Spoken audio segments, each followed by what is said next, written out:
In the heat of a southern summer, Silas Wren, heir to the prestigious Ashdown plantation, finds himself drawn to Naomi, a young woman enslaved on his family's estate.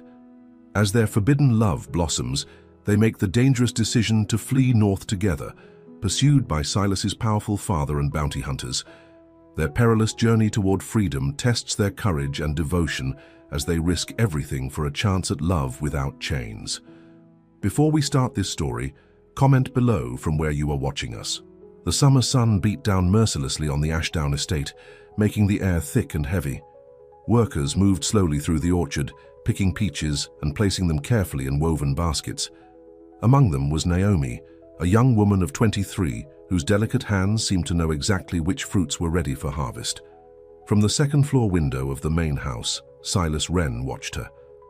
At T25, he was the sole heir to the Ashdown plantation, one of the largest estates in the county. His father, Harrison Wren, had built the plantation from nothing, using money, fear, and the crack of a whip to maintain his power. "Silas," his father's voice boomed from downstairs. "Where are you, boy?" Silas pulled himself away from the window, straightening his vest before heading downstairs. He found his father in the study, papers spread across his mahogany desk. "You called for me, Father?" Silas kept his voice even, respectful. Harrison Wren was a tall man with silver streaks in his dark hair and cold eyes that rarely showed warmth, even to his only son. "I need you to ride into town. The new farming equipment is arriving today and I want you to make sure it gets here without any problems." "Yes, sir," Silas nodded. "And stop by the Caldwell place on your way back. Their daughter Elizabeth has been asking about you." Silas felt his stomach tighten. "Father, I've told you, you're 25 years old," Harrison cut him off. "It's time you started thinking about marriage, about continuing the Wren name. Elizabeth Caldwell comes from good stock and her father owns the bank. It would be a smart match." "I'll think about it," Silas said, knowing it would do no good to argue. Harrison stared hard at his son. "See that you do more than think. Now G.O." Silas left the house, grateful for the excuse to be away from his father's watchful eye. He saddled his horse, but instead of heading straight for the road, he rode toward the orchard. Naomi looked up as she heard the approaching hoofbeats. When she saw it was Silas, a small smile touched her lips, though she quickly glanced around to make sure no one was watching. "Good morning, Mr. Wren," she said formally as he dismounted. "Naomi," he said softly, I am heading into town. Is there anything you need?" She shook her head. "No, sir, but thank you for asking." Silas reached into his pocket and pulled out a folded piece of paper. "I wrote something for you," he said, slipping it into her basket beneath a layer of peaches. "Will you meet me tonight by the creek?" Naomi didn't answer right away. These secret meetings had been going on for almost a year now, and each time the risk grew greater. "It's dangerous," she whispered. "I know," Silas admitted, "but I need to see you." She nodded, just barely, and turned back to her work. Silas mounted his horse again and rode away, his heart lighter despite the weight of his father's expectations. The trip to town took longer than expected. The farming equipment had been delayed, and Silas had to wait for its arrival. By the time he finished his business, the sun was already beginning to set. As he prepared to leave town, a voice called out to him, "Silas Wren, just the man I was hoping to see." Silas turned to see Thomas Caldwell, the banker and father of Elizabeth, walking toward him with a broad smile. "Mr. Caldwell," Silas greeted him politely. "Elizabeth is hosting a small gathering tomorrow evening. Nothing fancy, just a few friends for dinner and music. She'd be delighted if you could attend." Silas shifted uncomfortably. "That's very kind, but I'm not sure—" "Oh, come now," Caldwell insisted. "Your father mentioned you might be interested. Elizabeth has been talking about you for weeks." "Trapped," Silas nodded. "Please tell her I'll try to make it." Satisfied, Caldwell tipped his hat and walked away, leaving Silas feeling cornered. He mounted his horse and headed back toward Ashdown, deliberately avoiding the Caldwell estate. Night had fallen by the time he returned home. Dinner was a quiet affair, with Harrison doing most of the talking, outlining his plans for expanding the plantation. "We'll need more workers," Harrison said between bites of roast beef. I'm thinking of buying 10 more at the auction next month. Silas pushed his food around his plate. We have enough workers already. Harrison's fork clattered against his plate. Since when do you have opinions about how I run this plantation? I just think... You think? Harrison's voice grew cold. When I want your thoughts on business matters, I'll ask for them. Until then, your job is to learn from me, so you do not run this place into the ground when I'm gone. Silas fell silent, finishing his meal without another word. After dinner, he excused himself and went to his room, waiting for the house to grow quiet. When the grandfather clock in the hall struck 10, Silas slipped out of his bedroom window and climbed down the trellis. The night air was cooler now, a welcome relief from the day's heat. He made his way to the creek that ran along the edge of the property. The water glittered in the moonlight, and sitting on a fallen log was Naomi, her white dress almost glowing in the darkness. You came, Silas said, unable to keep the relief from his voice. Naomi turned to him. I shouldn't be here. But you are.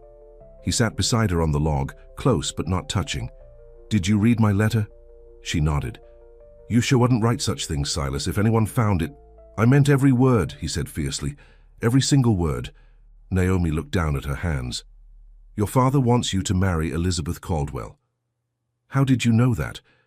People talk in the quarters, and Martha overheard him talking to the overseer. Silas took her hand then, his fingers intertwining with hers. I don't care what my father wants. You should, Naomi said, though she didn't pull her hand away. He's your father. A father who sees me as nothing more than a continuation of his legacy. Silas's voice was bitter. He doesn't care about what I want, what would make me happy. And what would make you happy, Silas Wren? Naomi asked, finally looking up at him. He leaned forward and kissed her, a gentle touch of his lips against hers. You, he whispered. Just you.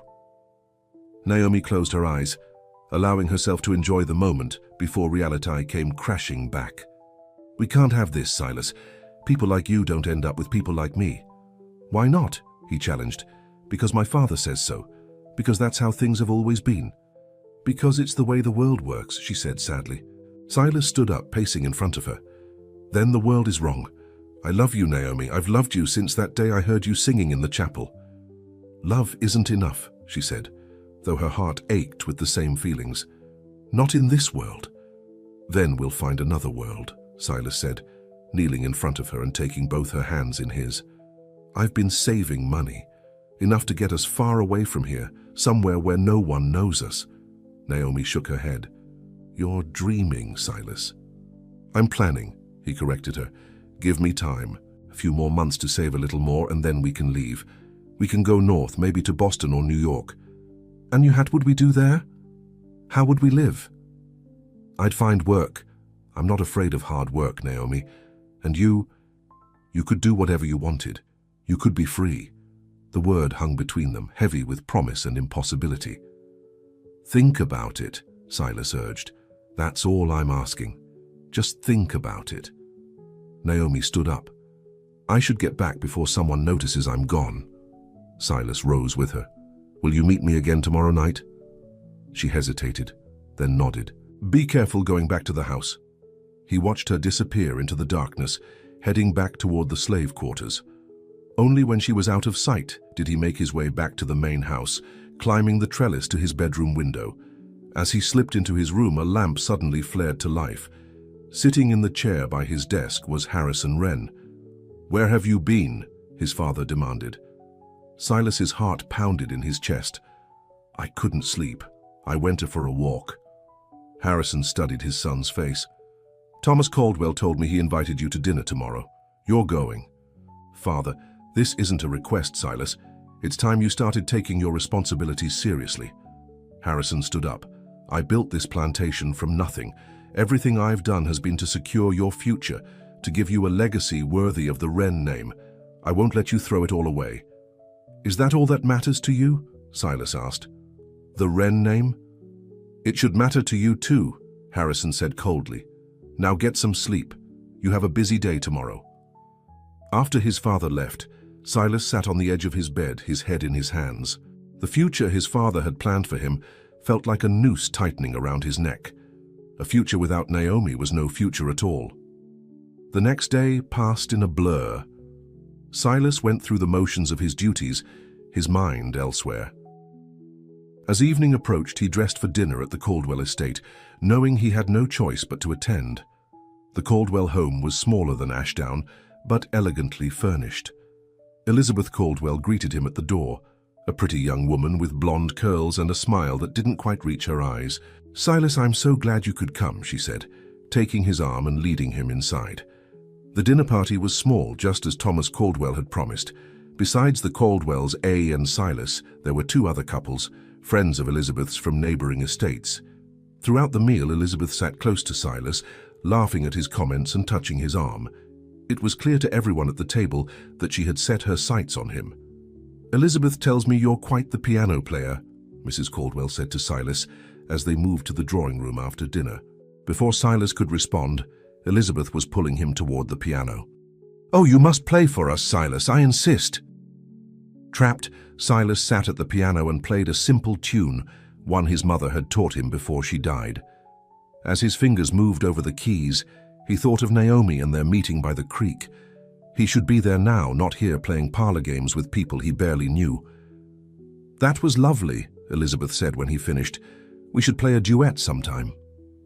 The evening dragged on with conversation and more muss. Finally, Silas made his excuses, claiming he had an early start the next day. "You must come again soon," Elizabeth said as she walked him to the door. "Perhaps next Sunday after church?" "Perhaps," Silas said non-committally. Thomas Caldwell shook his hand. "I'll be speaking with your father tomorrow about some business matters. I'll tell him what a wonderful time we had."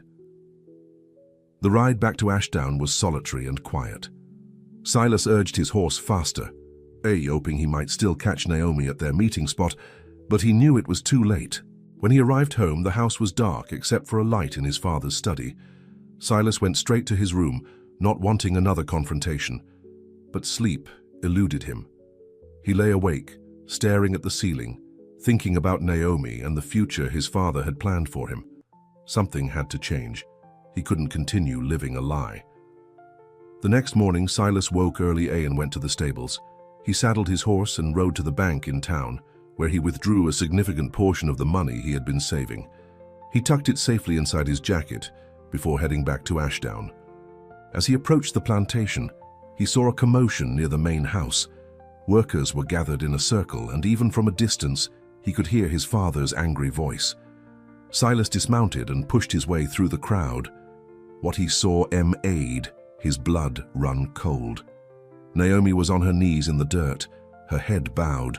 Standing over her was the overseer Jenkins, holding a whip, and beside Jenkins was Harrison Wren, his face contorted with rage. "What's going on here?" Silas demanded, stepping forward. Harrison turned to his son. "Stay out of this, Silas. This is plantation business." "What has she done?" Silas looked at Naomi, who kept her eyes on the ground.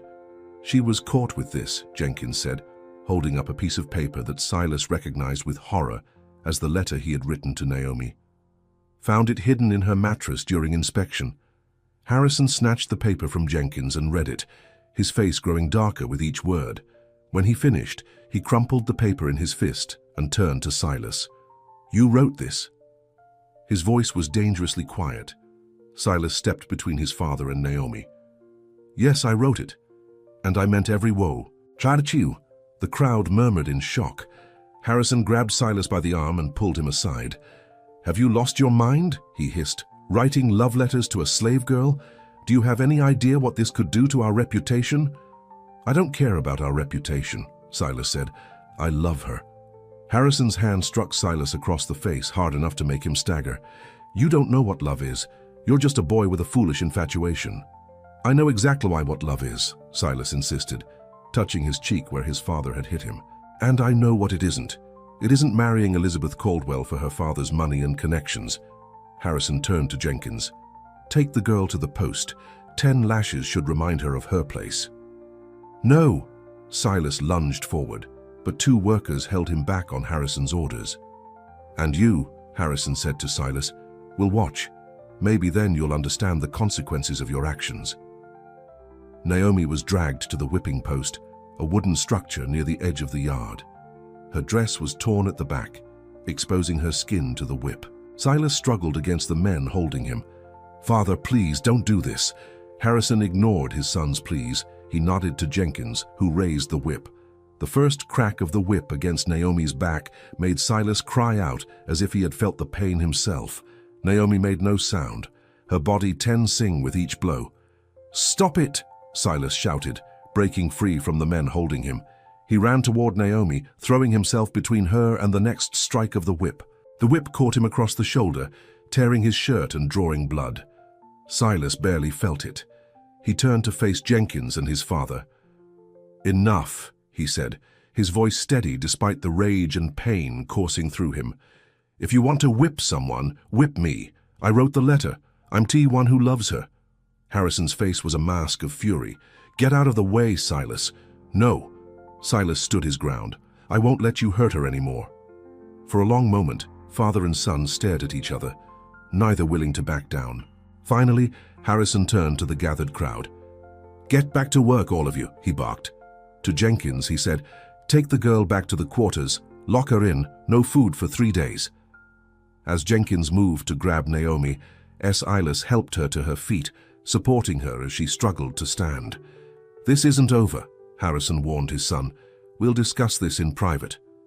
But Silas knew there was nothing left to discuss. He had made his choice, and there was no going back. As Harrison stormed off toward the house, Silas led Naomi away from the post. "Why did you do that?" she whispered, her voice weak with pain. "He'll never forgive you."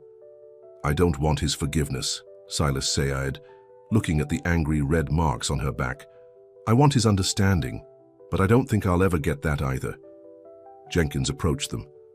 "I have to take her back now, Mr. Wren." Silas reluctantly let Naomi go. "I'll come for you," he promised her quietly. "Tonight. Be ready." As Jenkins led Naomi away, Silas watched, his decision made. Tonight they would leave Ashdown forever. No matter what his father said or did, Silas wouldn't spend another day in a place where the woman he loved could be treated so cruelly. He touched the money hidden inside his jacket. It would be enough to get them far away from here, to a place where they could start a new life together. As Silas walked toward the house to face his father one last time, he felt a strange sense of freedom. The path ahead would be difficult, perhaps even dangerous, but for the first time in his life, he was choosing his own future. And that future included Naomi. The confrontation with his father was worse than Silas had imagined. Harrison Wren paced back and forth in his study, his face red with anger as he berated his son. "Have you lost your mind?" Harrison demanded, "embarrassing me in front of the workers, protecting that girl as if she were your equal." Silas stood by the door, his shoulder still stinging from the whip. "Her name is Naomi," he said quietly. "I don't care what her name is." Harrison slammed his fist on the desk. "She is proper Thai, Silas, my property. And you've forgotten your place just as she's forgotten hers." "She's a person," Silas insisted, "with thoughts and feelings and dreams just like you and me." Harrison laughed, a harsh sound without humor. "Is that what they taught you at that fancy school up north? Those bleeding heart abolitionists filling your head with nonsense?" "It's not nonsense, Father, it's the truth." Harrison walked to the liquor cabinet and poured himself a glass of whiskey. "The truth is that you are the heir to Ashdown. You have responsibilities, a position to maintain. What do you think would happen if word got out that my son was carrying on with a slave girl?" "I love her," Silas said simply. Harrison drained his glass and slammed it down. "Love? You don't even know what the word means. This is just some foolish infatuation that you need to get over." "It's not enough!" Harrison's voice rose to a shout. "You will end this, whatever it is, and immediately. The girl will be sold at the next auction, and you will start courting Elizabeth Caldwell properly." Silas felt his heart drop. "You can't sell her." "I can, and I will." Harrison refilled his glass. "In fact, I've already sent word to Jenkins to prepare her for transport tomorrow. There's a buyer in Charleston who's been looking for young women to work in his house." Silas fought to keep his expression neutral, to not show the panic rising inside him. "Father, please, don't do this. It's already done. Harrison waved his hand dismissively. Now go to your room. We'll discuss your future with the Caldwells in the morning. Silas left the study, closing the door behind him. Instead of going to his room, he went to the kitchen where Martha, the cook, was preparing the evening meal. "Mr. Silas," she said, looking up from her work, "I heard what happened out there today." "Martha, I need your help," Silas said, keeping his voice low. "Can you get a message to Naomi for me?" Martha wiped her hands on her apron, her expression guarded. "That's asking a lot, Mr. Silas." "I know, and I wouldn't ask if it wasn't important." Silas reached into his pocket and pulled out a small gold pocket watch, a gift from his mother before she died. "Take this. It's worth a lot. You can sell it or keep it, whatever you want." Martha stared at the watch. "What's the message?" "Tell her to be ready tonight after everyone's asleep. I'll come for her. And Martha," Silas hesitated, "we won't be coming back." Martha's eyes widened. "Mr. Silas, you can't be serious. If your father catches you—" "He won't," Silas said with more confidence than he felt. "Will you help us?" Martha looked at the watch, then back at Silas. After a long moment, she nodded. "I'll tell her, but you be careful, you hear? Both of you." "Thank you," Silas said, pressing the watch into her hand. "I won't forget this." Back in his room, Silas gathered the things they would need for their journey. Clothes, the money he had withdrawn from the bank, a small pistol he kept in his drawer. He packed everything into a saddlebag, which he hid under his bed. As darkness fell, Silas lay fully clothed on top of his covers, waiting for the house to grow quiet. He could hear his father moving around downstairs, and occasionally the voices of the house servants as they finished their evening duties. Finally, around midnight, the house fell silent. Silas waited another hour to be sure everyone was asleep before retrieving the saddlebag from under his bed. He moved silently through the dark house, avoiding the steps that creaked and staying away from his father's bedroom. Outside, the night was clear, with a half-moon providing just enough light to see by. Silas made his way to the stables, where he quickly saddled his horse, a strong bay gelding named Thunder. With Thunder ready, Silas led him away from the stables before mounting, not wanting the sound of hooves to wake anyone. He rode slowly toward the slave quarters, a collection of small cabins behind the main house. Jenkins, the overseer, lived in a cabin at the entrance to the quarters. A light still burned in his window, and Silas could see the man's shadow moving inside. He dismounted and tied Thunder to a tree, then crept closer, staying in the shadows. Through the window he could see Jenkins sitting at a table, cleaning a pistol. A bottle of whiskey sat beside him, half empty. Silas watched, his heart pounding, as Jenkins took another drink before setting the pistol aside and resting his head on the table. Silas waited, minutes stretching into what felt like hours, until Jenkins's breathing grew heavy and regular. Only then did he move past the overseer's cabin and deeper into the quarters. Naomi's cabin was small, just big enough for a narrow bed and a chair. The door was secured with a padlock, just as his father had ordered.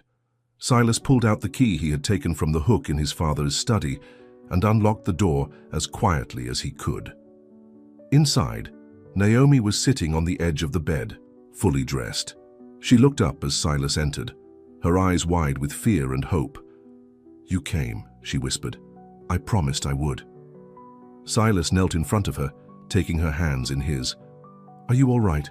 You're back." "It hurts," she admitted, "but I've seen worse." Silas helped her to her feet. "We need to go now. Jenkins is asleep, but I don't know for how long." Naomi hesitated. "Silas, are you sure about this? Once we leave, there's no coming back. Your father will never forgive you." "I'm sure," Silas said firmly. "I'd rather live as a pauper with you than as a wealthy man without you." Naomi reached under the bed and pulled out a small bundle tied with string. "Martha brought me some food and this," she said, holding up a small jar. "It's for my back." Silas took the bundle and added it to his saddlebag. Then, moving as quietly as possible, they left the cabin. Silas locked the door again, hoping it would buy them a little more time before anyone realized Naomi was gone. They crept past Jenkins's cabin, where the overseer still slept at his table. When they reached Thunder, Silas helped Naomi mount, being careful of her injured back. Then, climbed up behind her. "Hold on," he whispered, wrapping one arm around her waist as he took the reins with his other hand. They rode away from the quarters, staying off the main paths and keeping to the shadows. The moon ducked behind a cloud, providing extra cover as they made their way toward the edge of the plantation. Just as they reached the tree line that marked the boundary of Ashdown, they heard a shout behind them. "Who's there? Stop!" It was Jenkins, his voice slurred but loud in the quiet night. "Hold tight," Silas told Naomi, urging Thunder into a gallop. They raced through the trees, branches whipping past them. Behind them they could hear Jenkins shouting for help, and soon after, the barking of dogs. "They're coming after us," Naomi said, fear evident in her voice. "We've got a head start," Silas assured her, though he knew the dogs would make tracking them easy. "And I know these woods better than anyone." They rode hard for nearly an hour, following a creek that would help mask their scent from the dogs.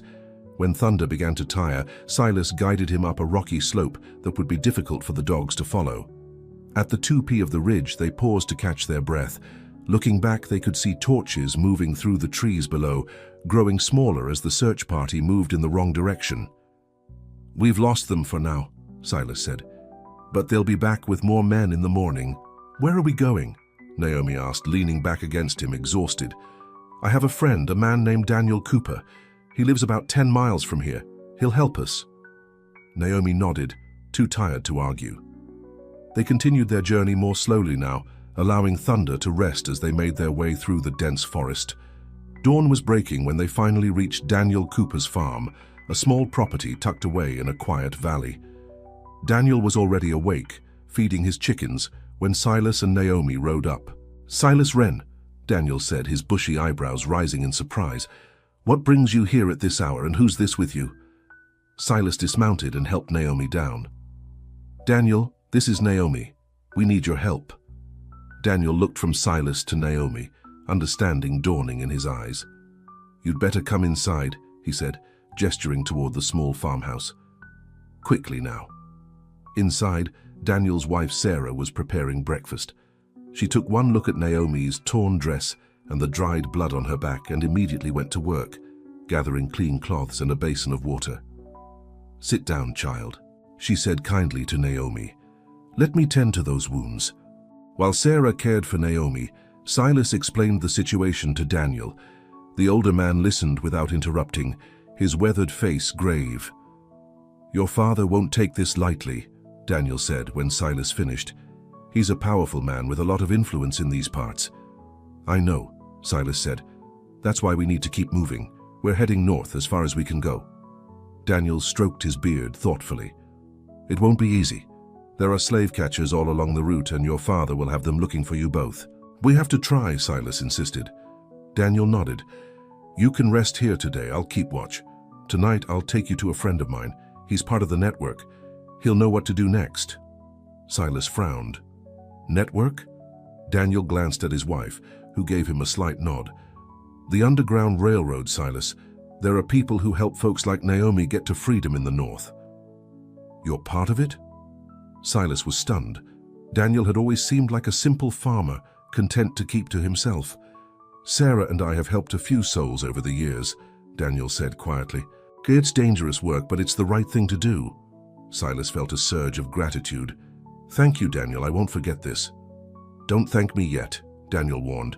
"The hard part's still ahead of you." After a meal and a few hours of rest, Silas and Naomi prepared to leave.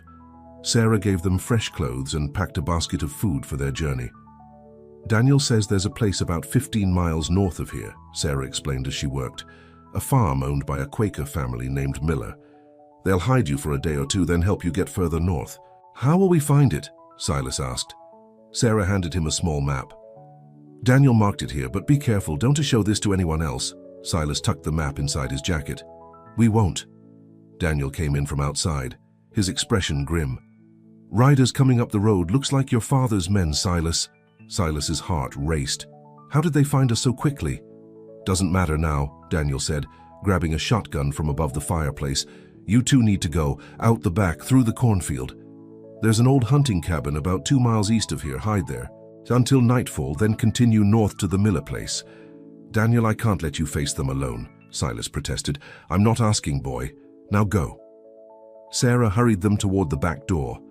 "Be careful," she whispered, "and God be with you both." Silas took Naomi's hand, and together they slipped out the back door and into the cornfield behind the house. The tall stalks hid them from view as they made their way east, moving as quickly and quietly as possible. Behind them, they could hear the sound of horses arriving at the farmhouse and men's voices raised in question. Daniel's voice carried clearly, denying any knowledge of their whereabouts. "Keep moving," Silas urged Naomi, pulling her along through the corn. They had gone about half a mile when they heard a shout. Looking back, they saw smoke rising from the direction of the farmhouse. "They've set fire to Daniel's crops," Naomi said in horror. Silas wanted to go back to help his friend, but he knew they couldn't. "Daniel and Sarah will be all right," he said, trying to convince himself as much as Naomi. "They're smart. They won't do anything foolish." They continued on, the smoke growing thicker behind them. By the time they reached the edge of the cornfield, their clothes were damp with sweat, and their lungs burned from the smoke. Beyond the field was a stretch of open ground, then a dense forest. Thigh would be exposed for several minutes crossing the open area. "We'll have to run for it," Silas said, scanning the tree line for any sign of movement. "Ready?" Naomi nodded, her face set with determination despite her fear. They ran across the open ground, expecting at any moment to hear shouts or gunfire. But they reached the trees without incident, plunging into the cool shade of the forest with relief. Using the map Sarah had given them, Silas led the way toward the hunting cabin. It was slow going through the dense underbrush, and Naomi's back was clearly causing her pain, though she didn't complain. "We can rest for a minute," Silas said, noticing her pale face. Naomi shook her head. "We need to keep moving. I'm fine." Silas admired her strength, even as he worried about her. "We're almost there," he assured her. "Just a little further." They found the cabin hidden among the trees, a small weathered structure that looked as if it hadn't been used in years. Inside was a single room with a stone fireplace, a rough wooden table, and a narrow cot covered in dusty blankets. "It's not much," Silas said, looking around. "It's perfect," Naomi said, sinking onto the cot with a sigh of relief. Silas checked the fireplace but decided against lighting a fire that might be seen. Instead, he sat beside Naomi on the cot and took out the food Sarah had packed for the As they ate, Silas studied the map. "The Miller farm is about 13 miles from here," he said. "If we travel through the night, we could reach it by morning." Naomi nodded, her eyes heavy with exhaustion. "I just need to rest for a little while." "Sleep," Silas said, brushing a strand of hair from her face. "I'll keep watch." Naomi lay down on the cot, and within minutes she was asleep. Silas sat by the small window, watching the forest outside for any sign of pursuit. The day wore on hot and still. Silas dozed occasionally, jerking awake at every sound. But no one came to the cabin, and as evening approached he began to hope they had lost their pursuers. He was just about to wake Naomi when he heard the faint sound of voices outside. Peering through the window, he saw two men on horseback, moving slowly through the trees, rifles in hand. Silas ducked down, his heart pounding. He crawled to the cot and gently shook Naomi awake, pressing a finger to his lips to signal silence. "Riders outside," he whispered in her ear. "We need to hide." The cabin had no cellar, no attic, nowhere to conceal themselves, but underneath the cot, Silas noticed the floorboards looked loose. He moved quickly, pulling back the cot and lifting one of the boards. Beneath was a small space, barely big enough for two people to squeeze into. "Down here," he whispered to Naomi, he helping her into the cramped hiding place before climbing in after her and pulling the floorboard back into place. They lay pressed together in the darkness, hardly daring to breathe as the cabin door creaked open. Heavy boots walked across the floor above them, and a gruff voice spoke. "Doesn't look like anyone's been here in months." "Check everywhere," another voice ordered. "They can't have gone far on foot." The men moved around the cabin, opening the S-ingle cupboard, looking behind the woodpile by the fireplace. One of them sat on the cot, the wood creaking under his weight directly above Silas and Naomi. "Waste of time," the first voice grumbled. They probably headed west toward the river. That's what I'd do. Mr. Wren's offering $100 for the girl and $500 for his son, the second voice said. Alive and unharmed, that's a lot of money. What's he want with the boy if it was my son? I'd horsewhip him within an inch of his life for running off with a slave girl. Not our business. We just find him and bring him back. The men continued to search the cabin, but eventually they gave up. Silas and Naomi remained hidden until the sound of hoofbeats had faded completely. They're gone, Silas whispered, pushing the floorboard up and climbing out. He helped Naomi up, holding her close for a moment. Are you all right? She nodded against his chest. Your father's offering more for you than for me, she said, trying to smile. That's because he knows I'm more trouble, Silas said, attempting to match her lightness despite the gravity of their situation. Outside, darkness was falling. They ate a little more of the food Sarah had packed, then prepared to leave the cabin. We'll have to be extra careful, Silas said. They might have left someone behind to watch. They slipped out of the cabin and into the night, moving as silently as possible through the forest. The moon was higher now, providing enough light to see by, but also making them more visible to anyone who might be looking. For hours they walked, following the map and the stars, stopping occasionally to rest and listen for pursuit. The night was alive with sounds, owls hooting, small animals rustling in the underbrush, but no human voices or footsteps. It was well past midnight when they came to a river, its waters black in the moonlight tea. We need to cross here, Silas said, consulting the map. The Miller farm is about 3 miles on the other side. The river wasn't wide, but the current looked strong. Silas tested the depth with a stick, finding it came up to about his waist in the middle. I'll go first, he said, taking off his boots and jacket. Hold on to my hand.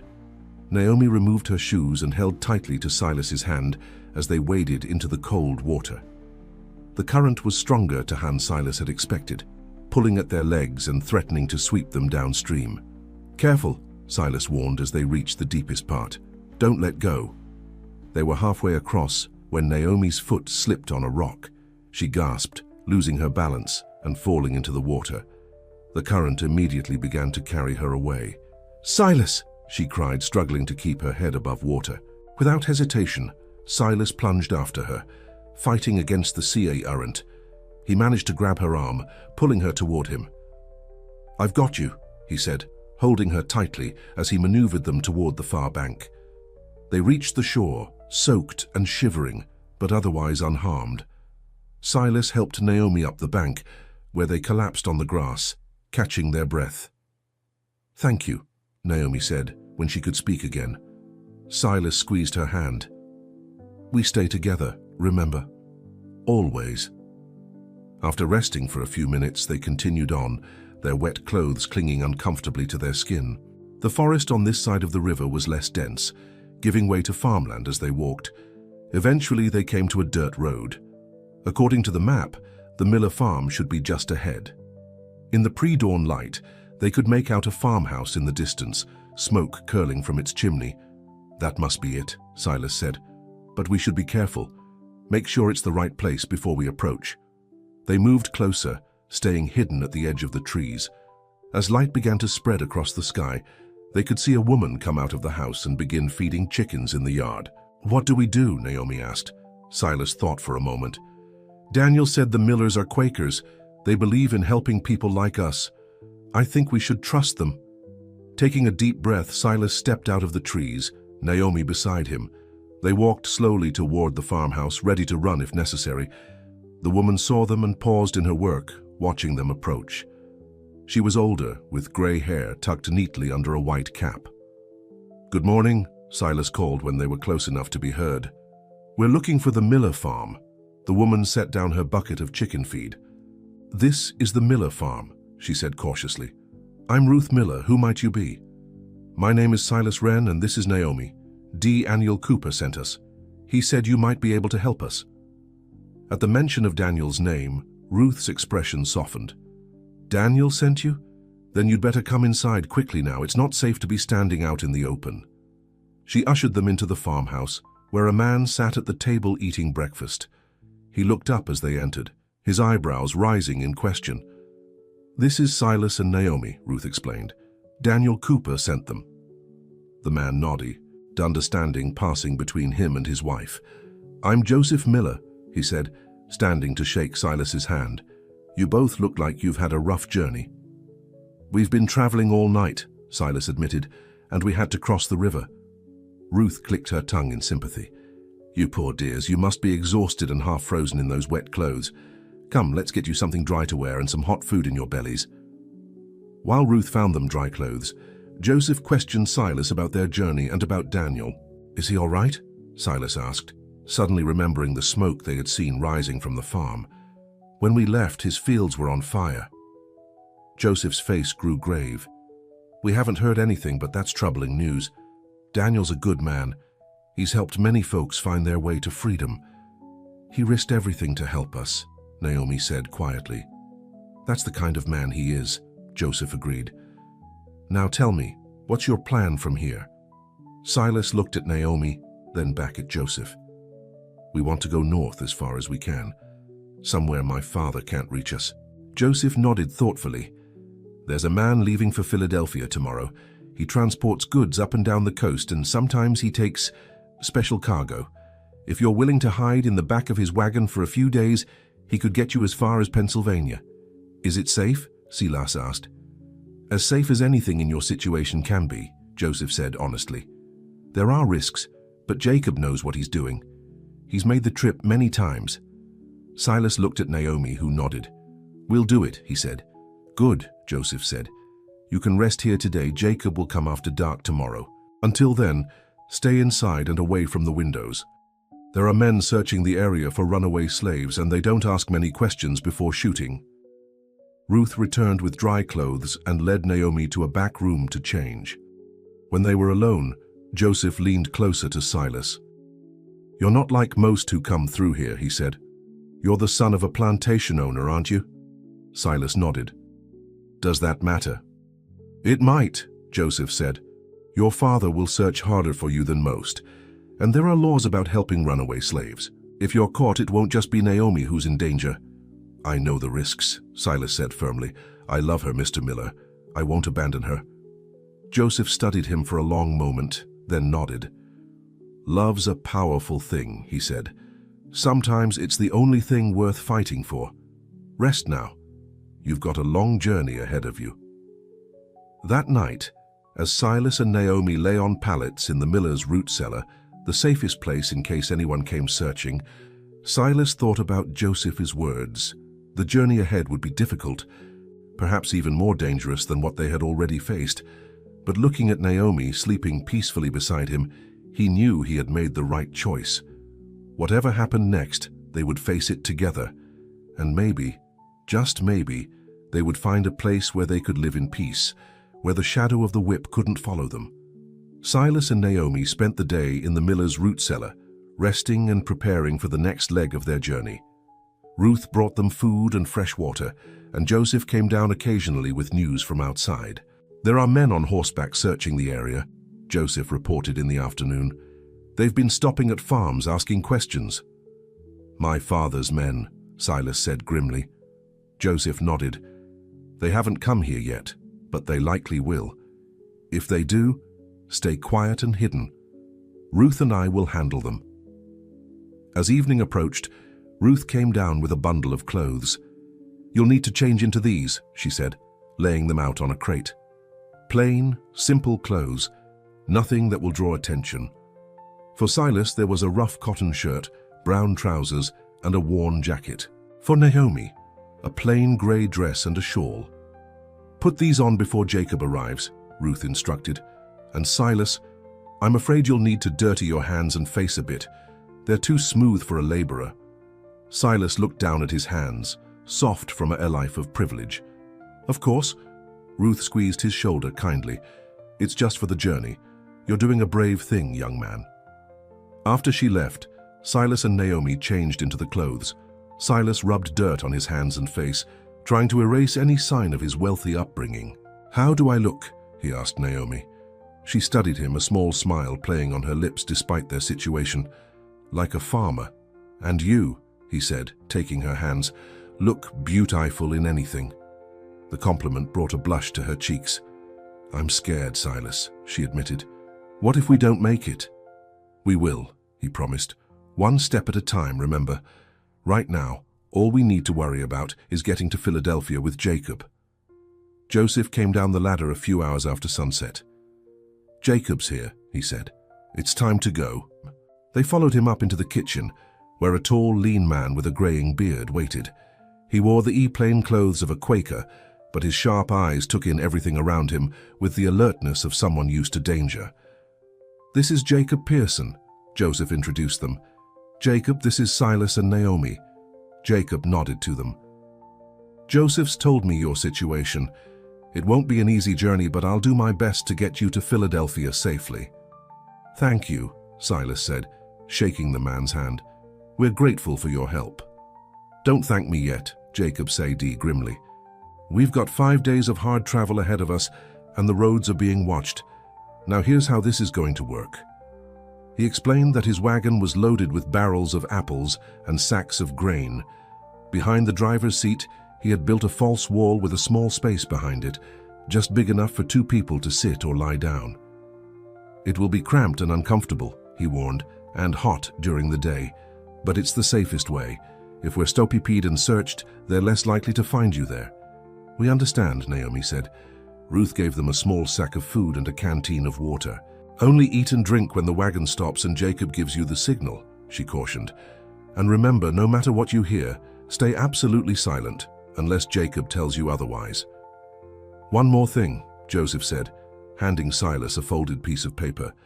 "If anything happens and you get separated from Jacob, this has the names and locations of people who can help you. Memorize it, then destroy it." Silas unfolded the paper, reading the list of names and addresses. He committed them to memory before tearing the paper into tiny pieces and throwing them into the fireplace. "Ready?" Jacob asked. Silas looked at Naomi, who nodded bravely. "We're ready." They followed Jacob out to his wagon, a sturdy vehicle pulled by 2 strong horses. Ruth and Joseph embraced them both before they climbed in. "God be with you," Ruth whispered. "And with you," Naomi replied. "Thank you for everything." Jacob showed them the hidden compartment behind the false wall. It was indeed small, barely large enough for the 2 of them to sit side by side with their knees drawn up. Once inside, Jacob closed the panel, leaving them in darkness except for thin strips of light that filtered through small air holes. "Remember," Jacob's voice came through the wood, "absolute silence. I'll let you know when it's safe to talk." They felt the wagon lurch as Jacob climbed onto the driver's seat. With a snap of the reins and a call to the horses, they were moving, leaving the safety of the Miller farm behind. The ride was uncomfortable, just as Jacob had warned. Every bump in the road jolted them painfully, and the air in the small space quickly grew stale and warm. But Silas and Naomi endured it without complaint, holding hands in the darkness for comfort. They traveled through the night, stopping only once when Jacob needed to rest the horses. He tapped twice on the panel to signal that it was safe to stretch and drink some water, but warned them to be quick and quiet. "We're making good time," he whispered through the panel, "but there are patrols on the main roads. We'll be taking back routes where we can." By dawn, they were back in the hidden compartment as Jacob continued the journey. The day grew hot, and sweat poured down their faces in the confined space. Silas worried about Naomi, whose back was still healing from the whipping, but she never complained, even when he could see the pain in her eyes during the brief moments they had light to see by. Late in the afternoon of the second day, the wagon suddenly slowed and then stopped. They heard voices outside, men's voices, demanding and harsh. "Afternoon, gentlemen," they heard Jacob say, his voice calm and steady. "Is there a problem?" "Where are you headed?" a gruff voice demanded. "Philadelphia," Jacob replied. "I'm delivering apples and grain." "We're looking for 2 runaways," the man said. "A Negro girl and a white man traveling with her. Seen anything like that?" "Can't say that I have," Jacob said, "though I did pass a group of men on horseback heading east about 10 miles back. They seemed to be searching for something." There was a pause, then the sound of boots on the ground. "Mind if we take a look in your wagon?" "Help yourself," Jacob said, "though I'd appreciate if you didn't disturb my goods too much. They're arranged just so for the journey." Silas felt Naomi tense beside him. He squeezed her hand, both of them hardly daring to breathe as they heard the men climbing into the back of the wagon. "What's behind here?" a voice asked, alarmingly close to their hiding place. "Just the frame of the wagon," Jacob said. "That's a support wall. Keeps the goods from shifting too much." There was a thump as someone knocked on the false wall, right next to Silas's head. He held his breath, his heart pounding so loudly he was sure they must hear it.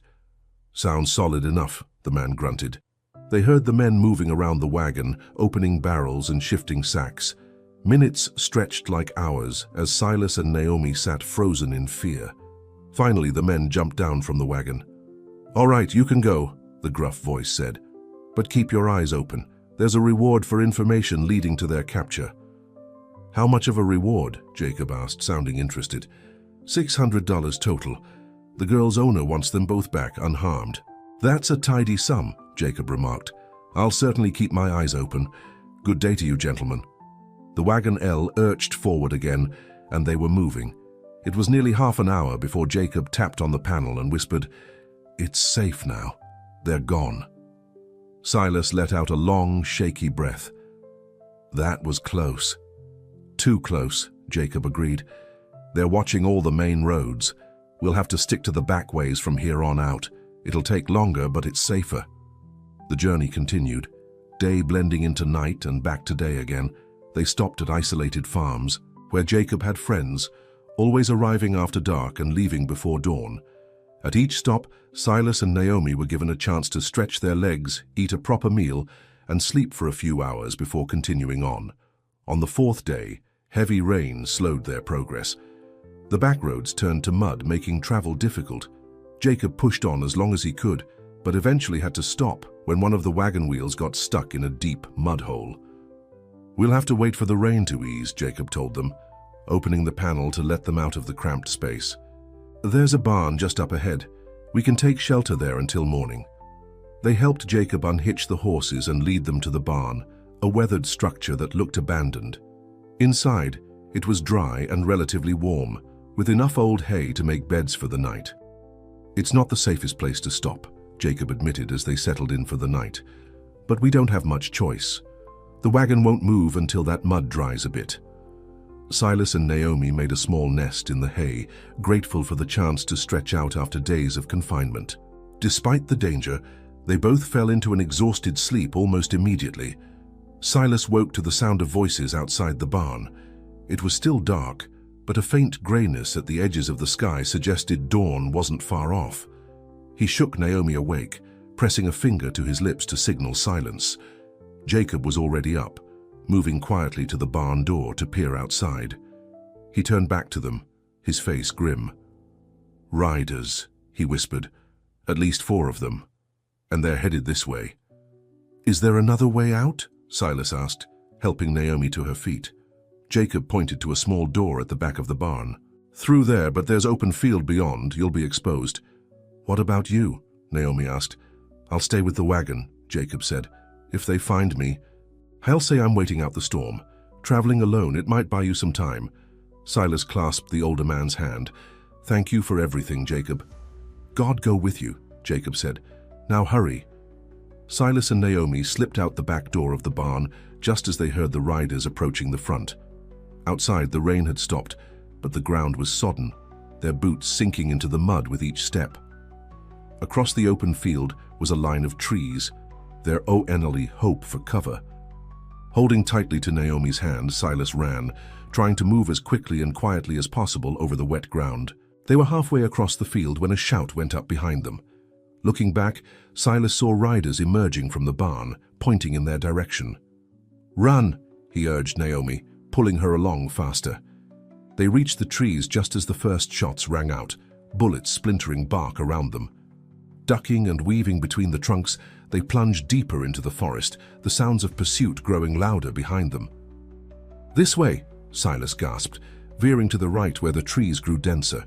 They ran until their lungs burned and their legs threatened to give out. When they could run no more, they collapsed behind a fallen tree, struggling to catch their breath.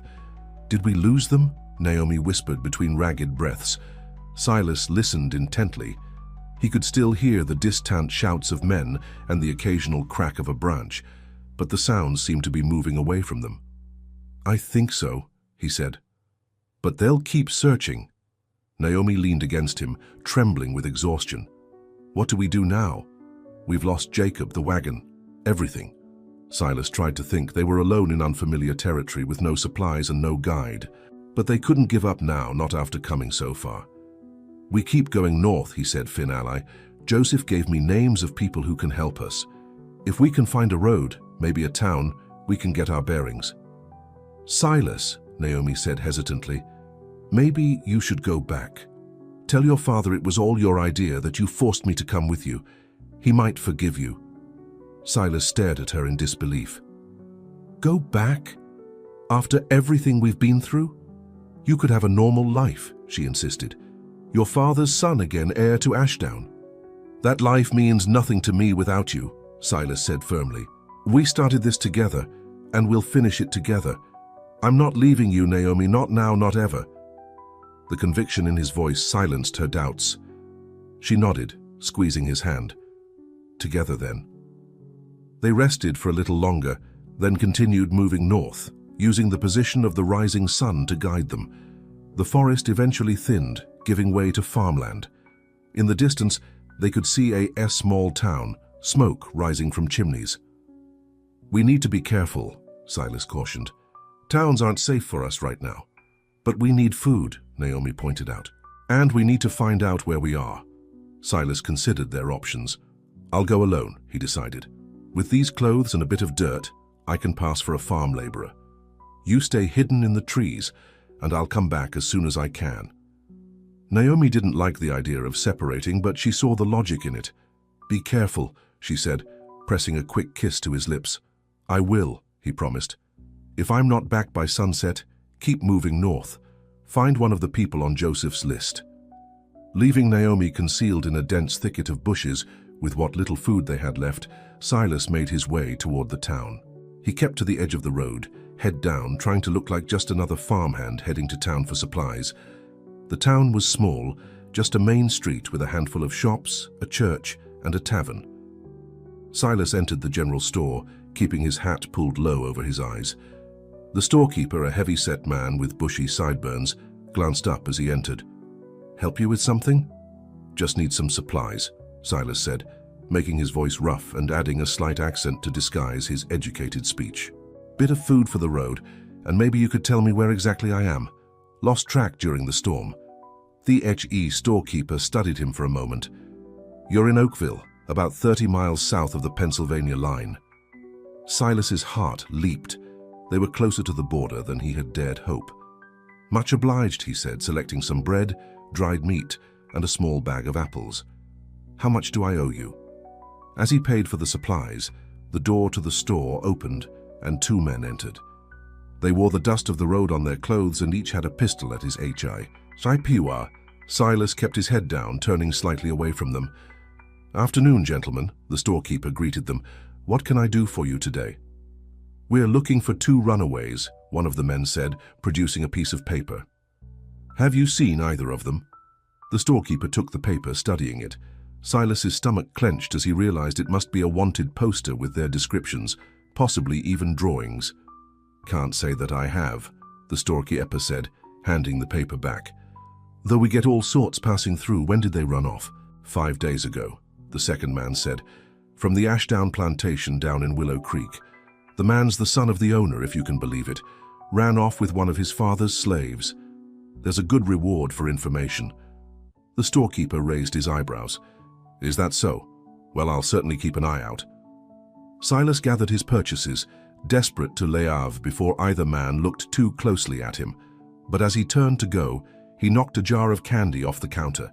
It crashed to the floor, drawing all eyes to him. "Sorry about that," he mumbled, bending to pick up the pieces. "Hold on there," one of the men said, taking a step toward him. "Look up, boy." Silas straightened slowly, keeping his face in shadow as much as possible. "Sir?" The man squinted at him, then looked down at the wanted poster in his hand. For a heart-stopping moment, Silas thought he was recognized, but then the man shook his head slightly. "You work around here?" he asked. "Just passing through," Silas said, "looking for harvest work up north." The man seemed satisfied with this explanation. "Well, if you see either of these two," he said, holding up the poster, "there's money in it for you." Silas glanced at the poster, seeing crude drawings of himself and Naomi. The likenesses weren't particularly good, but they were recognizable enough to be dangerous. "I'll keep that in mind," he said, then hurried out of the store before they could ask any more questions. Outside, he walked quickly, but not so fast as to draw attention, heading back the way he had come. Only when he was well out of town did he break into a run, eager to get back to Naomi. He found her where he had left her, hidden among the bushes. Her face lit up with relief. She saw him. "You're back?" she said, embracing him tightly. "I was so worried." "We need to move," Silas said, giving her the food he had bought. "There are men in town looking for us, bounty hunters, I think. They have posters with our faces." Naomi's eyes widened in fear. "How did they get here so fast?" "My father must have sent word ahead," Silas said grimly. "But there's good news too. We're only 30 miles from Pennsylvania. If we can cross the border, we'll be in a free state." "Will that be enough?" Naomi asked. "Won't they still come after us?" "They might," Silas admitted, "but it will be harder for them. And once we reach Philadelphia, we can find people to help us get further north, maybe even to Canada." They ate quickly, then continued their journey, staying off the roads and moving through fields and forests. By nightfall, they were exhausted, but Silas insisted they keep going. "The border is close," he urged. "If we travel through the night, we might reach it by morning." But as darkness fell, it became increasingly difficult to navigate. The cloud cover hid the stars, making it impossible to be sure they were still heading north. After stumbling through the darkness for several hours, they were forced to stop and rest. They found shelter in the hollow trunk of a massive oak tree, huddling together for warmth. The night was cold, and they had no blankets, only their clothes and each other. "Try to sleep," Silas told Naomi, wrapping his arms around her. "I'll keep watch." But despite his intentions, exhaustion soon claimed him too. They both slept deeply, unaware of the approaching dawn or the sound of dogs in the distance. It was the barking that woke them, much closer now. Silas jerked awake, instantly alert. "Dogs," he whispered, shaking Naomi gently. "They're tracking us." They scrambled out of the tree hollow, looking around frantically. The barking was coming from the south, maybe half a mile away. "Run," Silas said, taking Naomi's hand. "Run and don't look back."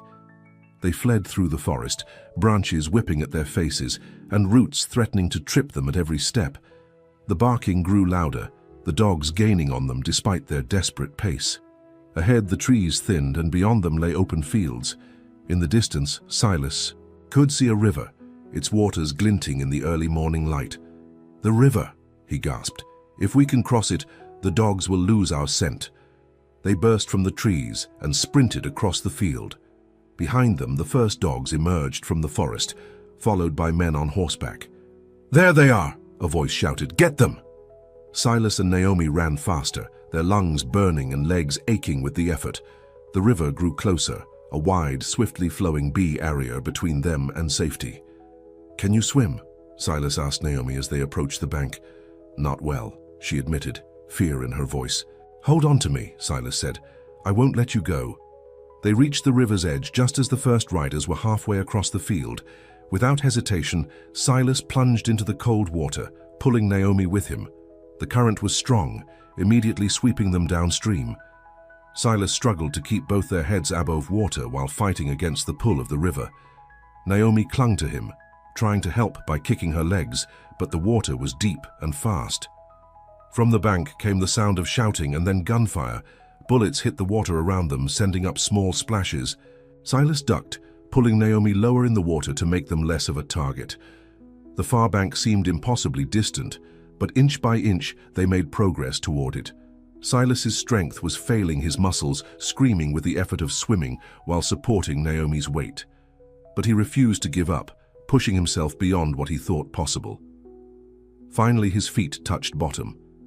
With the last of his strength, he dragged Naomi toward the shore. They collapsed on the bank, soaked and shivering but alive. On the opposite shore, the men were shouting in frustration. One of them fired his pistol again, but the bullet fell far short of the river's width. They can't follow us across, Silas said between gasping breaths. Not with horses. They'll have to find a bridge or a ford. Where are we? Naomi asked, wringing water from her dress. Silas looked around, trying to get his bearings. I'm not sure, but if that's the river I think it is, we might be in Pennsylvania already. Hope flickered in Naomi's eyes. Really? We need to keep moving, Silas said, helping her to her feet. They'll find a W.I. across eventually. They followed the river downstream, staying close to the tree line for cover. By midday, they came to a small settlement, just a few houses, a mill, and what looked like a blacksmith's shop. Wait here, Silas told Naomi as they crouched in the bushes at the edge of the settlement. I'll try to find out where we are. Be careful, she urged. Silas approached the blacksmith's shop, where a burly man was hammering at a piece of red-hoe T-iron.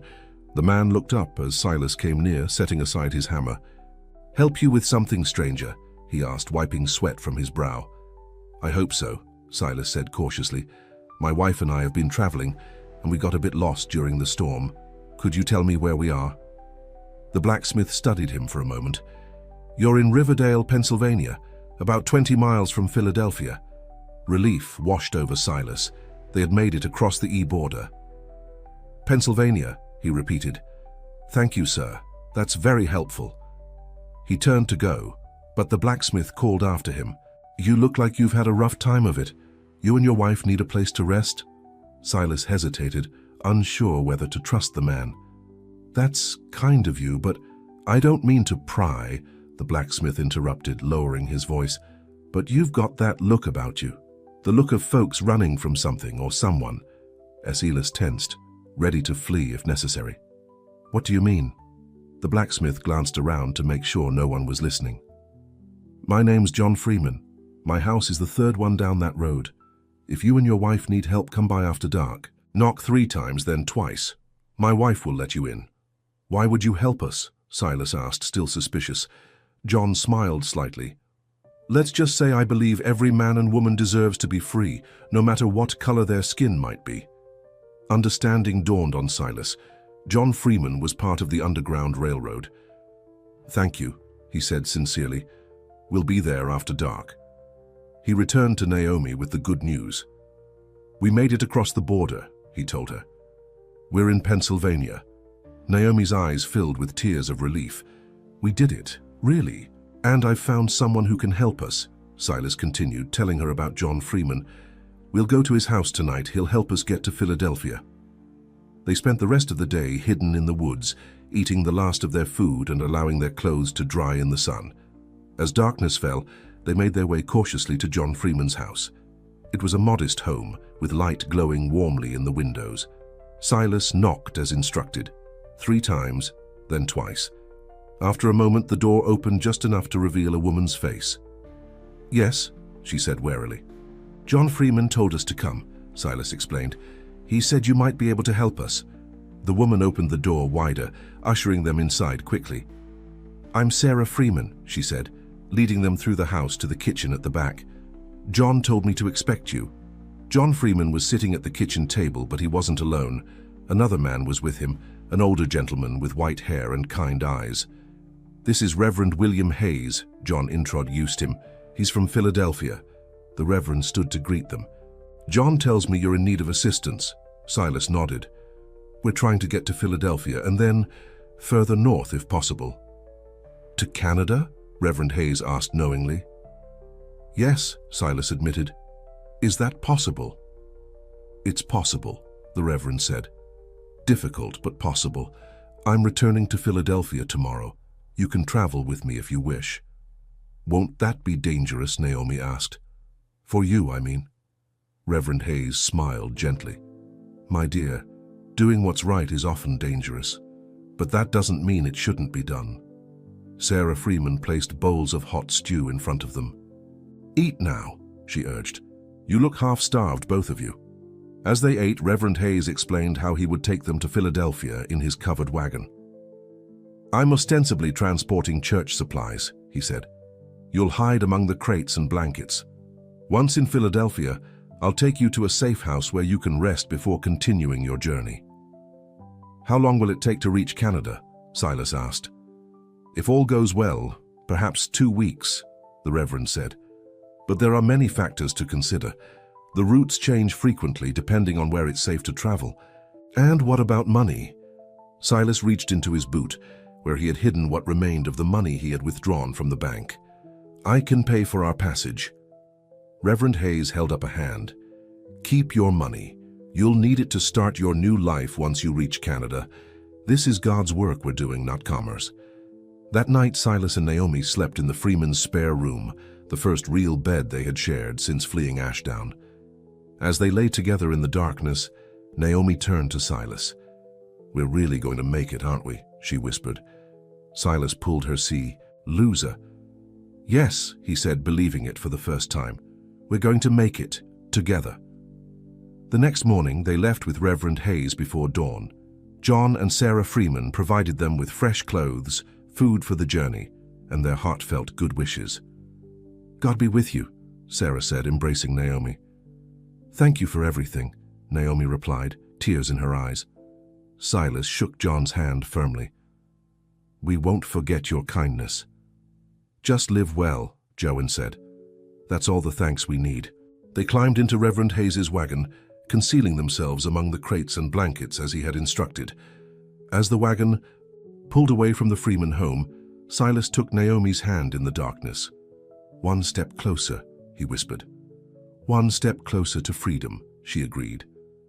The journey to Philadelphia was tense but uneventful. They stopped twice for Reverend Hayes to rest the horses, and once when they heard riders approaching. But the riders passed without incident, and by nightfall, they were on the outskirts of Philadelphia. The city was larger than any Naomi had ever seen, with buildings stretching as far as she could see and more people than she could count. Even Silas, who had visited Richmond and Charleston, was impressed by the size and energy of Philadelphia. Reverend Hayes took them to a modest house in a quiet neighborhood. A middle-aged woman answered the door, embracing the Reverend warmly before ushering them all inside. This is Mrs. Rebecca Adams, Reverend Hayes introduced her. She'll be your host for the next few days while we arrange the next leg of your journey. Mrs. Adams showed them to a small but clean room on the second floor. You'll be safe here, she assured them. This house has sheltered many travelers on their way to freedom. For the first time since leaving Ashdown, Silas felt truly safe. They were in a free state, in a city where slavery was openly condemned by many of its citizens, but he knew they couldn't become complacent. His father's reach was long, and the law was still on his side. How soon can we continue north? He asked Reverend Hayes. 3 days, the Reverend replied. There's a group leaving for New York on Friday. From there, you'll travel to Albany, then across to Canada. It's the safest route at the moment. 3 days. 3 days to rest, to recover, to prepare for the final leg of their journey. It seemed both too long and too short. That night, as they prepared for bed in the small room, Naomi turned to Silas with a serious expression. Silas, she said softly, when we reach Canada, what then? He sat beside her on the bed, taking her hands in his. Then we start our new life, together. As what? She pressed. I won't be your slave anymore, but I can't be your wife either, not legally. In Canada, things are different, Silas said. We can be together openly. And even if we can't marry legally, we'll be husband and wifey in every way that matters. Naomi looked down at their joined hands, his pale against her darker skin. And you won't regret it? Leaving everything behind? Your home, your inheritance, your position? Silas lifted her chin gently, making her look at him. Naomi, you are my home. Everything else is just things I can live without. But you, I can't live without you. Tears filled her eyes, but they were tears of happiness. I love you, Silas Wren, and I love you, Naomi, always. He kissed her then, a promise of the life they would build together in a new land, far from the shadow of the whip. The 3 days in Philadelphia passed quickly. Mrs. Adams was a kind and generous host, feeding them well and providing them with warm clothes better suited to the northern climate they were heading toward. Silas ventured out once, accompanied by Reverend Hayes, to purchase supplies for their journey. The R. Everend took him to a Quaker-owned store where he could shop without fear of recognition or betrayal. "Your father's men have been in the city," Reverend Hayes informed him as they walked back to Mrs. Adams's house. "They've been asking questions, showing those wanted posters, but they're focusing on the waterfront and the coaching inns, thinking you might try to book passage north." "Will it be safe to leave on Friday?" Silas asked, concerned. "Safer than staying," the Reverend said. "We've had word that more men are coming from the south. Your father seems determined to find you." Silas wasn't surprised. Harrison Wren was not a man who gave up easily, especially when his pride was at stake, and Silas had dealt him a double blow, taking his property and bringing shame on the family name. On Friday morning, they prepared to leave. Mrs. Adams packed food for their journey and embraced them both warmly. "May Jed watch over you," she said, "and may you find the peace and freedom you seek." Reverend Hayes introduced them to their new guide, a stern-faced man named Samuel Brown. "Samuel will take you as far as New York," he explained. "There, you'll meet another guide who will accompany you to Albany." Samuel Brown was a man of few words. He nodded to them, then led them to his wagon, which was loaded with crates of textiles. Unlike Jacob's wagon, this one had no hidden compartment. Instead, Samuel had them lie on the floor of the wagon and covered them with blankets and loose fabric. "Stay still and quiet," he instructed. "If we're stopped, don't move or make a sound, no matter what happens." The journey to New York took 3 days. They traveled mostly at night, stopping during daylight hours at safe houses along the route. These were tense times for Silas and Naomi, knowing that each mile brought them closer to freedom, but also aware that danger still followed them. On the afternoon of the 3rd day, they arrived in New York City. Samuel took them to a small house in a crowded neighborhood where people of all colors lived side by side. They were greeted by a woman named Martha Johnson, who would be their host until the next leg of their journey. "You'll leave for Albany in 2 days, Martha told them. "The roads north are being watched, so we need to be careful about when and how you travel."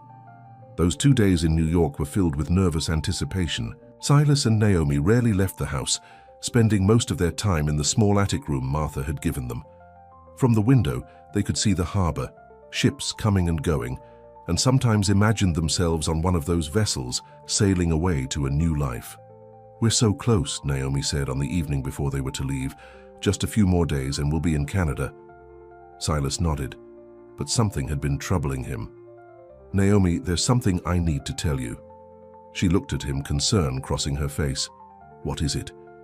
"I've been thinking about our future," he said slowly. "About what we'll do when we reach Canada." "And?" she prompted when he paused. "I have some money," he continued. "Not a lot, but enough to buy a small piece of land, maybe start a farm. But I was thinking, you never had a choice before, about your life, about what you wanted to do." "What are you saying, Silas?" He took her hands in his. "I'm saying that once we're in Canada, you'll be free, truly free. And if you decide that you want a different life, one that doesn't include me, I'll understand. I won't hold you to anything." Naomi stared at him for a long moment, then shook her head slowly. "After everything we've been through, you think I might want to leave you?" "I just want you to know that you have a choice," Silas said earnestly. "That's what freedom means." Naomi reached up to touch his face gently. "Silas Wren, I've had a choice since the night you came to my cabin and asked me to leave with you. I chose you then, and I choose you now. Not because I have to, but because I want to, because I love you." Relief washed over Silas's face. "I love you too," he whispered, "more than anything." They left New York the next morning with their new guide, a black man named James, who had once been a slave himself before escaping to freedom years earlier. James drove a cart filled with furniture, with Silas and Naomi hidden inside a large wardrobe that had a false back. The journey to Albany was slow and cautious. James avoided the main roads, taking winding back routes that added days to their travel, but reduced the risk of discovery. Along the way, he shared stories of his own escape and of the life he had built in the North. "It won't be easy," he warned them. "Even in Canada, you'll face challenges. People will look at you strangely, a white man and a black woman together. Some will hate you for it, but there are good people too, who will judge you by your character, not your color." Silas knew James was right. The road ahead would not be smooth, but as long as he had Naomi by his side, he could face whatever difficulties came their way. They reached Albany after a week of travel. From there, they would be taken to Niagara Falls, where they would cross into Canada. Their new guide was a Quaker woman named Rachel, who operated a small boarding house that served as a final stop for many fugitives before they crossed the border. "You'll stay here for 3 days," Rachel told them. "We need to make sure you're not being followed before we attempt the crossing." Those 3 days were the longest of their journey, so close to their goal, yet still in danger. Rachel assured them that in all her years of helping people escape, she had never lost anyone at this final stage. But Silas couldn't help worrying. His fears seemed justified when, on the second day, Rachel returned from town with troubling news. "There are men asking questions," she said, her normally calm face lined with worry. "Showing pictures, offering R-words." "My father's men," Silas said grimly. Rachel nodded. "They're staying at the hotel in town. We'll have to change our plans. Instead of waiting another day, you'll leave tonight." As darkness fell, Rachel introduced them to their final guide, a Canadian man named Thomas who regularly crossed the border on business. "I'll take you across in my boat," Thomas explained. "It's a small craft, but fast. We'll cross the river about 5 miles downstream from the falls." They left Rachel's house under cover of darkness, traveling in a covered wagon to the riverbank where Thomas had hidden his boat. The night was clear, with a half moon providing just enough light to see by. "There it is," Thomas whispered, pointing to a small rowboat pulled up on the shore. They were helping Thomas push the boat into the water when they heard the sound of horses approaching. "Quickly," Thomas urged, "get in the boat." Silas helped Naomi into the small craft, then jumped in himself as Thomas pushed off from the shore. They had barely started across the river when riders appeared on the bank behind them. "There they are!" a voice shouted. "Stop!" Thomas rowed faster, his powerful strokes driving the boat through the dark water. Behind them, shots rang out, bullets splashing into the water around them. "Stay down," Thomas ordered as he continued to row. Silas pulled Naomi close, sheltering her with his body as more shots were fired. The far shore seemed impossibly distant, but inch by inch they drew closer. The shooting stopped as they moved out of range, but Silas could see the men on horseback following along the shore, keeping pace with the boat.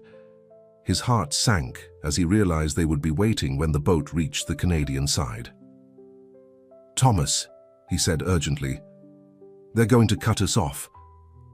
Thomas glanced over his shoulder, saw the riders, and changed course, angling the boat upstream. "There's another landing spot," he explained between strokes. "A smaller one. They might not know about it." The current grew stronger as they moved upstream, making progress slower. Thomas strained against the oars, his face shining with sweat despite the cool night air. Silas wished he could help, but there was only room for one person to row. Finally, Thomas guided the boat toward a small rocky inlet. "Here," he gasped. "Quickly now." They scrambled out of the boat onto the rocky shore. Thomas pulled the boat up after them, concealing it among some bushes. "This way," he said, leading them up a steep path through the trees. "There's a farmhouse about a mile from here. Friends of mine, they'll help us." They hurried through the darkness, the sound of their pursuers growing fainter behind them. After what seemed like hours, but was probable like only 20 minutes, they emerged from the woods into a clearing. A small farmhouse stood in the center, its windows dark. Thomas knocked on the door in a specific pattern, 3 quick knocks, a pause, then 2 more. After a moment, a light appeared in one of the windows, and the door opened to reveal an elderly man holding a lantern.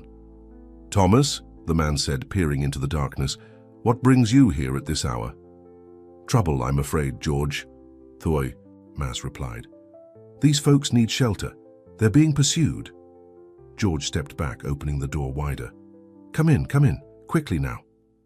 They entered the small, warm kitchen where George's wife Mary was already stirring the fire and putting on a kettle. "Are we in Canada?" Naomi asked, her voice trembling with hope and exhaustion. Thomas smiled. "Yes, my dear. You crossed the border when we landed on the far shore. You're in Canada now. You're free." Naomi's legs gave way, and she would have fallen if Silas hadn't caught her. Tears streamed down her face as the reality of those words sank in. Free. After a lifetime of bondage, she was finally, truly free. Silas held her close, his own eyes wet with tears. They had made it. Against all odds, they had escaped the shadow of Ashdown and the reach of Harrison Wren. George and Mary gave them food and warm clothes and prepared a small bedroom for them. As Tay settled into the soft bed, exhausted but unable to sleep from the excitement of their arrival, Silas took Naomi's hand. "We did it," he whispered. "We're safe now." Naomi nodded, squeezing his hand. "What happens tomorrow?" "Tomorrow," Silas said, "we start our new life, together." The next morning, they awoke to sunlight streaming through the window and the smell of breakfast cooking. For a moment, Silas was disoriented, forgetting where they were. Then it all came rushing back: the midnight crossing, the gunshots, the realization that they had made it to Canada. They joined George and Mary in the kitchen, where Thomas was already seated at the table drinking coffee. "Good morning," George greeted them cheerfully. "Sleep well?" "Better than I have in weeks," Silas admitted. Mary placed plates of eggs and bacon in front of them. "Eat up," she urged. "You'll need your strength." As they ate, Thomas outlined their options. "You can stay here with George and Mary for a few days while you decide what to do next," he said. "Or I can take you to Toronto. There's a community there of former slaves and abolitionists who help newcomers get settled." Silas looked at Naomi, leaving the decision to her. "What do you think?" She considered for a moment. "I think I'd like to see Toronto," she said finally. "To be around other people who've made this journey," Thomas N. nodded. "Toronto it is then. We can leave this afternoon if that suits you." After breakfast, George took Silas outside to show him the farm. It was a small property, but well-maintained, with fields of wheat and corn stretching toward the nearby woods. "It's not much," George said, "but it's ours. Mary and I came here 30 years ago, just after we were married. Built everything ourselves." "It's beautiful," Silas said sincerely. George studied him for a moment. "Thomas tells me you're planning to buy land, start a farm of your own." "If I can," Silas replied. "I have some money saved, but I'm not sure how far it will go." "Land's cheaper here than in the States," George said, "and if you're not set on Toronto, there's a piece of property adjoining ours that's for sale. The owner died last winter and his children have moved to the city. They're looking to sell." Silas's interest was piqued. "How much lay end?" "About 50 acres. Good soil, a small cabin that needs some work, and a stream running through the property. It's not fancy, but it could be a good start for a young couple." Silas thought about it. He had dreamed of reaching Canada for so long that he hadn't given much thought to what they would do once they arrived. But a farm of their own, a place where they could build a life together. It was a compelling vision. "I'd like to see it," he said. George smiled. "I thought you might. We'll take a walk over there after you've had a chance to rest." When Silas returned to the house and told Naomi about the farm, her eyes lit up. "Our own land," she said wonderingly. "Our own home." "If you want it," Silas said. "We don't have to decide right away. We can still go to Toronto, see what life is like there." But Naomi shook her head. "I've spent my whole life working other people's land," she said. "The T-Hort of having a piece of earth that's ours. I can't think of anything I want more." So they stayed at George and Mary's for another day, and George took them to see the neighboring property. The cabin was small and weathered, with a sagging roof that would need to be repaired before winter. But the land was good, with rich, dark soil and plenty of trees for firewood and building material. "What do you think?" Silas asked Naomi as they stood on a small rise, looking out over what could be their new home. She turned to him, her face radiant with happiness. "I think it's perfect." The next day, George took Silas into town to meet with the lawyer handling the sale of the property. The price was fair, well within what Silas could afford with the money he had saved. By that afternoon, the papers were signed and the land was theirs. "Congratulations, Mr. Wren," the lawyer said, shaking Silas's hand. "You're now a landowner in Canada." They returned to George and Mary's house with the news, and Mary insisted on preparing a special dinner to celebrate. As they sat around the table that evening, eating roast chicken and apple pie, Silas felt a sense of peace he had never known before. Later, As he and Naomi prepared for bed, she said, "I still can't believe it. Our own farm, our own home." "It will be a lot of work," Silas cautioned.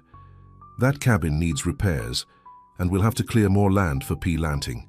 "I'm not afraid of work," Naomi said, "and neither are you. We'll build something good, Silas, something that's ours." He pulled her close, pressing his forehead to hers. "We already have." Over the next few months, they settled into their new life. With help from George and other neighbors, they repaired the cabin, making it snug and comfortable before the first snow fell. Silas learned about farming in the Canadian climate from George, while Naomi, who had always had a gift with plants, started a small vegetable garden. Word of their unusual situation, a white man and a black woman living openly as husband and wife, spread through the nearby communities. Some people were suspicious or openly hostile, refusing to do business with them. But others, like George and Mary, judged them by their character rather than their color, and gradually they built a small circle of friends and allies. One cold January evening, as they sat by the fire in their cabin, Naomi brought up something that had been on her mind. "Silas," she said hesitantly, "do you ever think about your father? About Ashdown?" Silas was silent for a long moment. "Sometimes," he admitted. "Not because I miss it, but because I wonder what happened after we left. To Daniel Cooper, to Jacob, to all the people who helped us. Do you think your father is still looking for us?" "I don't know," Silas said. "He's a proud man. It would be hard for him to accept that his son chose a different path, but we're beyond his reach now." Naomi nodded, staring into the fire. "I have nightmares sometimes," she confessed, "that we're back there, that we never escaped." Silas moved to sit beside her, taking her hand. "We're free, Naomi. This is our home now. No one can take that away from us." She leaned against him, drawing comfort from his presence. "I know. It's just, sometimes it doesn't seem real that we made it, that we're here." "It's real," Silas assured her. "And it's only the beginning." Spring came, bringing new growth and new possibilities. They planted their first crops, wheat and corn and beans, and added to Naomi's garden. They bought a cow and some chickens, and Silas began making plans to build a proper barn. In May, a letter arrived from Philadelphia, forwarded through a network of abolitionists who maintained contact across the border. It was from Reverend Hayes, and it contained news from the South. Harrison Wren had indeed continued searching for them for months after their escape. He had hired bounty hunters and sent men as far north as Boston before finally giving up. According to the Reverend's sources, Harrison had fallen ill over the winter, and Ashdown was now being managed by a cousin from Richmond. "So he's still alive," Silas said, etting the letter aside. "Are you sad about that?" Naomi asked, watching his face. Silas considered the question. "No," he said finally. "He's my father, and in his own way, I think he cared for me. But he could never see beyond the world he was raised in, the beliefs he was taught.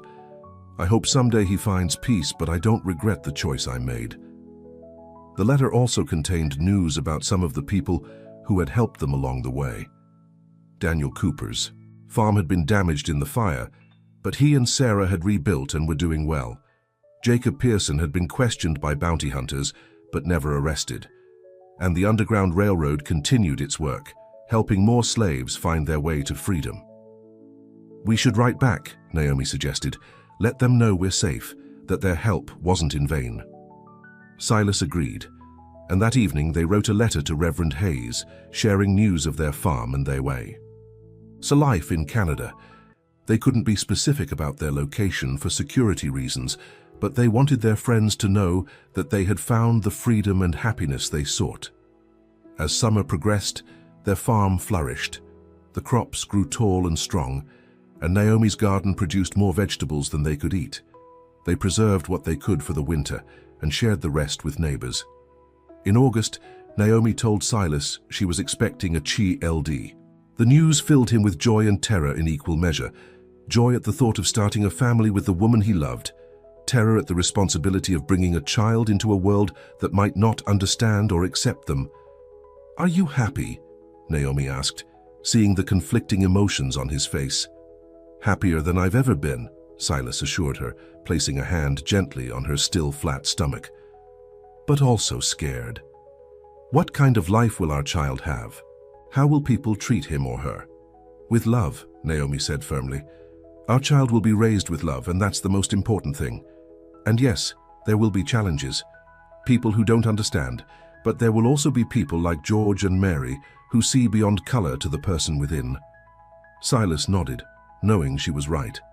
They couldn't shield their child from every hardship or prejudice, but they could provide a home filled with love and respect, values that would serve their son or daughter well in any circumstance. That night, as Naomi slept beside him, Silas thought about the journey that had brought them to this moment. From the plantation at Ashdown to their small farm in Canada, from slavery to freedom, from fear to hope. It hadn't been an easy path. There had been dangers and losses along the way, moments when they had nearly given up. But they had persevered, finding strength in each other and in the kindness of strangers who had become friends. And now, with a child on the way, they were building not just a home, but a future where their son or daughter would be born free, never knowing the crack of the whip or the weight of chains. As he drifted off to sleep, Silas smiled. They had traveled beyond the reach of the whip, to a place where they could live and love openly. It wasn't a perfect world. There were still struggles ahead, prejudices to overcome, hard work to be done, but it was their world built with their own hands and hearts, and that made all the difference. The end.